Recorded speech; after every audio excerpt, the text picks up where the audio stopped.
Good evening friends. నా పేరు తెనాలి రవిచంద్ర, మాది గుంటూరు డిస్ట్రిక్ట్. నేను డిఎస్సి 2025లో గుంటూరు డిస్ట్రిక్ట్ 90 ర్యాంక్ సాధించాను. ఉద్యోగం సాధించిన అభ్యర్థిని. నా డిఎస్సి జర్నీ మీతో కొద్దిగా పంచుకోవాలి, షేర్ చేసుకోవాలి. నేను ఏ బుక్స్ చదివాను, ఎక్కడ కోచింగ్ తీసుకున్నాను అనే విషయాన్ని మీతో షేర్ చేసుకోవాలనుకుంటున్నాను. ఏ బుక్స్ తీసుకున్నాను, ఎక్కడ చదివాను అనేది నేను ఈ వీడియో చేస్తున్న విషయం కోచింగ్ తీసుకున్న ఇన్స్టిట్యూట్ వాళ్ళకి కానీ, నేను చదివిన బుక్స్ వాళ్ళకి కానీ ఎవరికి ఏమీ తెలియదు. ఇది మీరేంటో కింద కామెంట్లు కానీ ఏదన్నా పిచ్చి పిచ్చిగా పెట్టాలనుకుంటే అది ఇక మీ ఇంగితానికి వదిలేసేస్తున్నాను.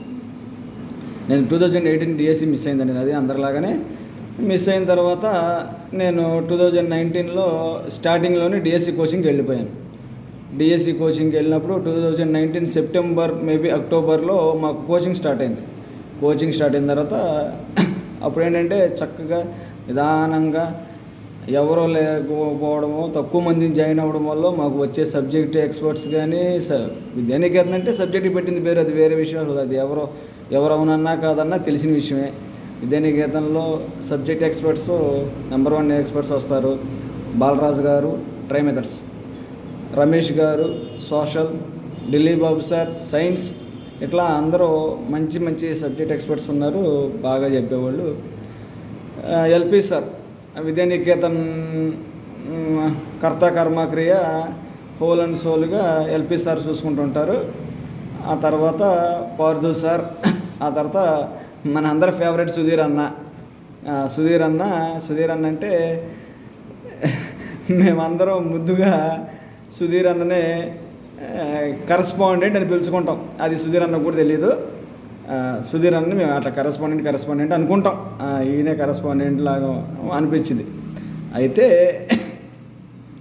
ఎల్పి సార్ మాట్లాడే విధానం, ఎల్పి సార్ మనకి చేసే మాట సహాయం, ధన సహాయం, మాట సహాయం ఏదైనా సరే అండి, ఎల్పి సార్ మనతో మాట్లాడే విధానం కానీ, సార్ ఫీజు ఎంత అండి అట్లేమనంటే సర్లే ముందలు రావయా అనే విధానం కానీ సేమ్ ఇట్లాగే ఉంటుంది. టాకింగ్ కూడా ఆయన ఏదో నేను పెద్ద కరస్పాండెంట్ని, మీరు ఎట్లాగే తినాలి, ఎట్లాగే ఉండాలి, నేను రోజుకొచ్చి 2 సార్లు తింటాను, ఇటువంటివన్నీ ఏం చెప్పరు.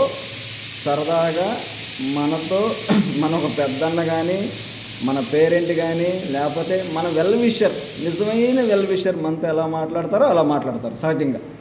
ఇది ఎల్పి సార్తో కొద్ది ర్యాపో ఉన్న వాళ్ళకి ఎవరైనా తెలిసింది.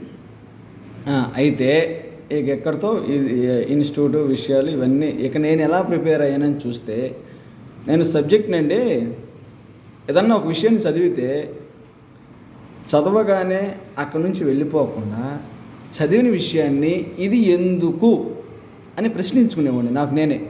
ఫర్ సపోజ్ ఇండియా రాజధాని న్యూఢిల్లీ, ఎందుకు అసలు న్యూఢిల్లీనే ఎందుకు పెట్టాలి? ఇండియా ఎకనామికల్ క్యాపిటల్ ముంబై, ఎందుకు అని ఏం చదివినా, నేను ఏమి చదివినా, ఎక్కడ చదివినా ఎందుకు అనే ప్రశ్నని నాకు నేనే వేసుకుని ఆ ఎందుకు అనేదానికి ఆన్సర్ తీసుకొచ్చుకునేవాడిని. ఆ ఎందుకు అనేదానికి ఆన్సర్ తీసుకొచ్చినప్పుడు మనకేం జరుగుద్దంటే, ఆ క్వశ్చన్ పేపర్ ఇచ్చే అతను ఎట్లన్నా ఏమన్నాయి, నీకు ఎందుకు అని ఆన్సర్ తెలిసినప్పుడు నువ్వు దాన్ని ఎలాగైనా చేయగలవు. నిజం చెప్పాలంటే నేను 2019లో కోచింగ్లో జాయిన్ అయినప్పుడు ఉన్న సిలబస్, మనం ఎగ్జామ్ రాసినప్పుడు వచ్చిన సిలబస్ టోటల్ డిఫరెంట్. అది అందరికీ తెలిసిన విషయమే. Okay, total different.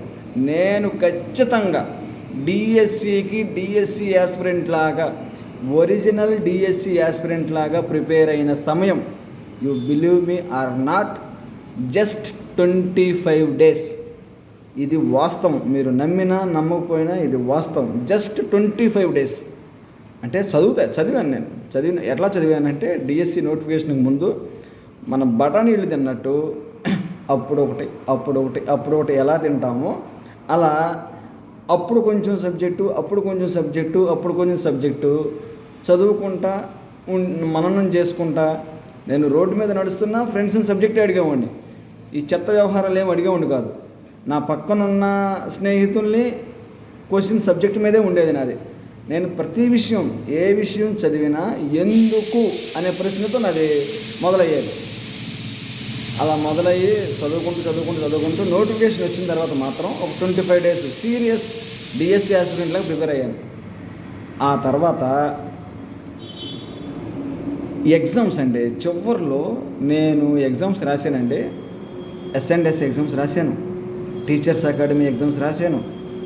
ఆ తర్వాత ఇక మా విద్యానికేతన్లో ఎగ్జామ్స్ అంటే అవి ఎలా ఉంటాయో రాసిన వాళ్ళకే తెలిసిద్ది. అది మనం బయట ఉండి చెబితే అబ్బా మీ ఎగ్జామ్స్ అంత బాగుంటాయా, మా తెలియదా, అందరూ ఎట్ట పెడతారు. రాసిన వాళ్ళకే ఆ లోతు ఎంతో తెలుస్తుంది. డిఎస్సి ఎగ్జామ్స్ విద్యానికేతనం, డిఎస్సి సబ్జెక్టు విద్యానికేతనం అంటే అదొక బ్రాండ్ అనుకోండి. నాకు ఉద్యోగం వచ్చిందని మాత్రం కాదండి, ఇది నిజం, వాస్తవం ఇదంతే. ఆ ఎగ్జామ్స్ బాగా ఉపయోగపడినాయండి నాకు. ఆ తర్వాత నేను ఎక్కడ ఎగ్జామ్ కాకుండా రాసేవాడినండి. ఎక్కడ ఎగ్జామ్ కాకపోయినా అది చిన్నోళ్ళు పెట్టారా, పెద్దోళ్ళు పెట్టారా, ఇంకొకళ్ళు పెట్టారా, మనకి ఇది ఉపయోగపడదా ఇది తర్వాత మాట. కానీ ప్రతి ఎగ్జామ్ రాసేవాడిని. నేను ఆ నోటిఫికేషన్ పడిన తర్వాత 25-30 daysలో ఆల్మోస్ట్ డైలీ మార్నింగ్ ఒక ఎగ్జామ్, ఈవినింగ్ ఒక ఎగ్జామ్, మధ్యాహ్నం ఒక ఎగ్జామ్ లేకన 30 days అట్లా రాసుకుంటూనే ఉన్నాను. 33. సరే, అట్లా కాకపోయినా నేను మొదటి నుంచి రాసిన ఎగ్జామ్స్ కానీ ఏదన్నా కానీ నేను లెక్క వేసుకుంటే అటు ఇటుగా నాకు ఒక 150-160 ఎగ్జామ్స్ ఓన్లీ గ్రాండ్ టెస్ట్లు 150-160 గ్రాండ్ టెస్ట్లు వచ్చినాయి. ఆ తర్వాత మనకి బాలరాజు గారు మెథడ్స్ సార్ ఉంటారు. ఆయన మొదటిసారి నన్ను గుర్తించారండి. ఈసారి నీకు ఉద్యోగం వస్తుంది, నువ్వు బాగా చదువుకో అని చెప్పి గుర్తించారు సార్. మా బాలరాజు గారికి నేను అంటే మనలో ఎంత విషయం ఉన్నా కానీ ఆ విషయాన్ని ఒక వ్యక్తి ఎత్తి చూపేంత వరకు మనం డీలా పడతానే ఉంటామండి ఏదో ఒక విషయంలో. కాబట్టి నాలో ఉన్న ఆ కొద్దిపాటి టాలెంట్ని ట్రిగ్గర్ చేసింది మాత్రం బాలరాజు గారు. ఆయనకి నేను ఈ వీడియో ముఖంగా ధన్యవాదాలు సార్. నేను మీకు యాజ్ ఎ ఇప్పుడు కొలీగ్ అయినా లేకపోతే ఏదే సహ ఉద్యోగినైనా నేను మీకు ఎప్పటికీ రుణపడి ఉంటాననే మాట చిన్న మాట అయి ఉండొచ్చు, కానీ you made me this right. ఆ తర్వాత ఎల్పి సార్ గారికి, తర్వాత నేను చదివిన బుక్స్ అండి, చదివిన బుక్స్ గురించి చెప్పాలంటే నేను ఇంగ్లీష్ అయితే ఏం ప్రిపేర్ అవ్వలేదండి. మ్యాథ్స్ కూడా నేను పెద్దగా ప్రిపేర్ అవ్వలేదు. బేసిక్గా చిన్నప్పటి నుంచి నేను ఆ రెండిట్లో కొద్దిగా డైలీ వైజ్ ఉండటం వల్ల కానీ లేకపోతే కొద్దిగా ఏదో సబ్జెక్ట్ మీద మనకి ఇష్టమైన సబ్జెక్ట్స్ ఉంటాయి కదా, అవి ఆటోమేటిక్గా గ్రిప్ వచ్చేస్తాయి. ఆ వచ్చిన సబ్జెక్ట్స్లో నాకు డిఎస్సిలో బాగా ఇంగ్లీష్ ఒకటే, మ్యాథమెటిక్స్ ఒకటే. ఆ తర్వాత సోషల్ విషయానికి వస్తేనండి, S&S నేను సోషల్ బుక్ వదిలేరు కదా, నేనైతే టెక్స్ట్ బుక్స్ ప్రిపేర్ అవ్వలేదండి. మీరు ఏమైనా అనుకోండి, టెక్స్ట్ బుక్స్ అయితే నేను ప్రిపేర్ అవ్వలేదు. నాకెందుకో టెక్స్ట్ బుక్స్ లాంగ్వేజ్ కొద్దిగా డిఫికల్టీగా అనిపించేది. వెనక్కి ముందులకి అట్లా రాస్తున్నారేమో అలా అనిపించేది. సరే, నేను టెక్స్ట్ బుక్స్ అయితే పెద్ద ప్రిపేర్ అవ్వలేదు. ఈ S&Sలో ఉన్న ఈ సోషల్ కంటెంట్ బుక్కు, సైన్స్ వచ్చేసరికి teachers academy science content book 3 బుక్లు ఇచ్చేవాళ్ళు, అది ప్రిపేర్ అయ్యాను. నేను మ్యాక్సిమం అయ్యానంటే సైకాలజీ వచ్చేసి 2-3 బుక్స్, ఉదాహరణకి మన నాగేశ్వరరావు గారి బుక్, సైకాలజీ నాగేశ్వరరావు గారి బుక్, అట్లాగే ప్రాక్టీస్ టెస్ట్లో అవి రాస్తూ ఉన్నాను. జీకే కరెంట్ అఫైర్స్కి నేను అంత ఎఫర్ట్ పెట్టలేదులే, కానీ భగవంతుడి దయ వల్ల బాగానే మార్కులు వచ్చినాయండి నాకు జీకే కరెంట్ అఫైర్స్లో. టోటల్గా వెరీ గుడ్, బాగా రాశాను, బాగా పర్ఫార్మెన్స్ ఇచ్చాను. నేను చదివిన విధానం ఎందుకు అనే ప్రశ్నతో మొదలయ్యేదండి. నేను ప్రతి విషయం మళ్ళా ఎందుకు చెబుతున్నానంటే, విషయం మీరు చదివేటప్పుడు వై అనే క్వశ్చన్ మిమ్మల్ని మీరు వేసుకుంటా ప్రిపేర్ అవ్వాలండి. ఈసారి డిఎస్సి ఎవరెవరైతే మిస్ అయ్యారో వాళ్ళకి చిన్న లోపాలే దగ్గర వెరీ నేరో చిన్న మైన్యూట్లు మిస్ అయ్యారు ఈసారి. అలా మిస్ అయిన వాళ్ళందరూ జస్ట్ ఎందుకు అనే విషయాన్ని ఈసారి అనుకుంటూ చదవండి. అదొక విషయం. ఎగ్జామ్స్ అండి, బాగా ఎగ్జామ్స్ రాయండి. ఇది అందరూ అంటే నేను ఏంటో ఎగ్జామ్స్ రాయండి, ప్రాక్టీస్ టెస్టులు రాయండి అంటే ఏంటో అనుకున్నాను, కానీ ఎగ్జామ్స్ బాగా ఉపయోగపడతాయి సార్. ఈసారి ప్రిపేర్ అయ్యేవాళ్ళు టీచర్స్ మీరు జాగ్రత్తగా ప్రిపేర్ అవ్వండి, బాగుంటుందండి. డిఎస్సి జర్నీ కష్టంగా ఉన్నా బాగుంటుంది. ఆ ప్రిపరేషన్ మోడు, ఆ రోజులు, అది హవినిగడ్డలో ఇంకో విషయం చెప్పాలంటే అవినిగడ్డలో మనం ఎక్కడ భోజనాలు పెట్టినా భోజనానికి వెళ్ళే స్థితి, ఆ రోజులు అవన్నీ తలుసుకుంటే కొద్దిగా అప్పుడప్పుడు చిలిపి అన్నీ ఆనందంగా అనిపిస్తాయి.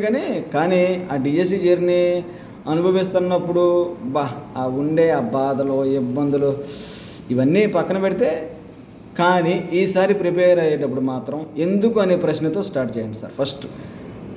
ఫస్ట్ ప్రిపరేషనే మనం ఎందుకు ప్రిపరేషన్ స్టార్ట్ చేస్తున్నాం అనే క్వశ్చన్తో ప్రిపరేషన్ స్టార్ట్ చేయండి. రెండోది, మనకి ఈ ఉద్యోగం ఎందుకు అత్యంత అవసరం అనే క్వశ్చన్. ఓకే, ఇట్లా ప్రిపేర్ అయ్యి సబ్జెక్టులో మీకు అర్థం కాని విషయాన్ని లేదా అర్థమైన విషయాన్ని లేదా ఆన్సర్ని ఇది ఎందుకు ఇలాగే అవుద్ది అనే ప్రశ్నతో మొదలుపెట్టి స్టార్ట్ చేసి ప్రిపేర్ అయితే బాగుంటుందండి. నేను చదివిన బుక్స్ అయితే ఇవేనండి.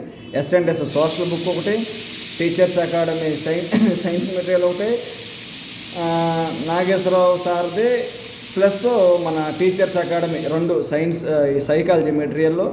PIE వచ్చేసరికి అను పబ్లికేషన్ చదివాను. ఇకపోతే మన మన అకాడమీ బుక్ వదిలేరు కదా, ఆ అకాడమీ బుక్ చదివాను.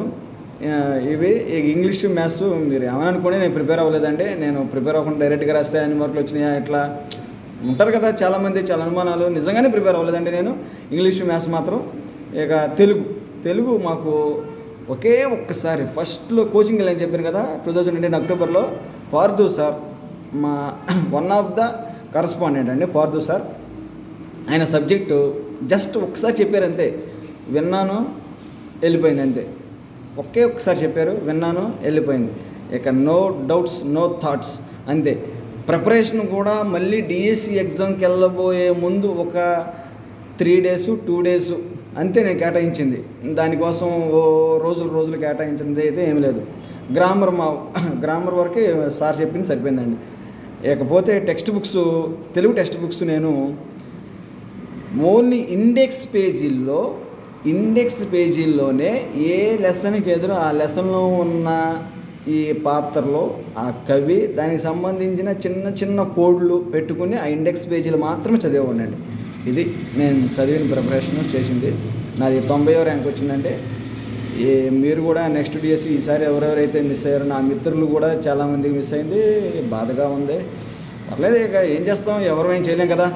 కాబట్టి నెక్స్ట్ డిఎస్సిలో మీరందరూ నా మిత్రులు, నా రూమ్ మిత్రులకి ఇక్కడ పేర్లు చెప్పకూడదని చెప్పట్లేదులే, కానీ నా రూమ్ మిత్రులు తెలుసు నేను ఎలా ఉంటానో మీ అందరికీ. నేను మీ అన్నయ్య రవిచంద్రని, ఎప్పుడూ మీకు సహాయంగా మీతో పాటే. నేను డిఎస్సి కొట్టి నేను పక్కకు వచ్చేసిన నా డిఎస్సి మీరు ఉద్యోగం సాధించేంత వరకు నా డిఎస్సి జర్నీ ఆగదు. నేను ఆహ్వానం మీ అందరికి ఎప్పుడు సహాయం చేస్తూనే మనందరం కలిసికట్టుగా ఉద్యోగంలోకి వెళ్ళేంత వరకు మీతో ఉంటాను. థ్యాంక్ యూ అండి. Thank you for watching this. Thank you.